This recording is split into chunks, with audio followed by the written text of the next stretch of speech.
খুবই সিম্পল এবং ঘরোয়া মশলায় একটা মাংস রান্না করব, মুরগি মাংস। এর জন্য আমি কড়াইতে তেল দিয়ে পেঁয়াজ কুচি দিয়ে দিলাম। পেঁয়াজ কুচিটা একটু নেড়ে চেড়ে তার মধ্যে আমি গরম মশলাগুলো দিয়ে দিব, এলাচি, দারচিনি, লং, তেজপাতা। এটা একটু ভেজে নিব যাতে ফ্লেভারটা বের হয়। লবণ দিয়ে তারপরে আবার একটু আস্ত জিরে দিয়ে দিব, 1-1.5 চামচের মতো দিলেই হবে। জিরাটা একটু ভাজা হলে আমি আলু দিয়ে দিব। আলুটা আবার একটু ভাজবো, ভাজা হয়ে গেলে টমেটো দেব। টমেটো বড় হলে একটা, ছোট হলে 2টা। এখন মুরগি মাংসটা দিয়ে ভালো মতো ভাজবো কিছুক্ষণ। আর অন্যদিকে আমি একটা মশলা রেডি করব।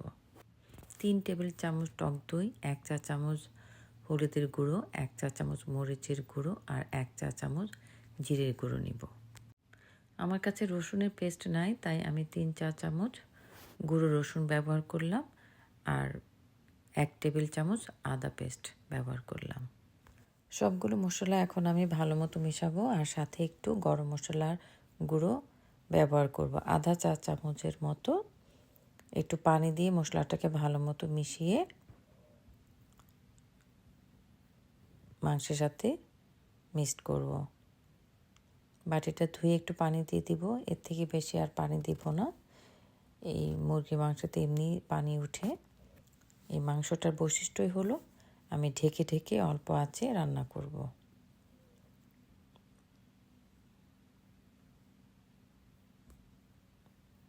মাংসটা প্রায় হয়ে গেছে। এখন আমি কয়েকটা কাঁচামরিচ আর একটু জিরা ফাঁকি দিয়ে আবার ঢাকনা দিয়ে ঢেকে দিব, মৃদু আঁচে রান্না করব। আমার মাংস প্রায় রান্না শেষ। কী যে সুন্দর একটা ফ্লেভার বের হয়েছে কাঁচামরিচ আর জিরের। না রান্না করলে তোমরা বুঝবেই না। এটা খুবই ঘরোয়া পদ্ধতিতে রান্না করা, কিন্তু খুবই ভালো লাগে খেতে। গরম ভাতের সাথে ট্রাই করে দেখতে পারো।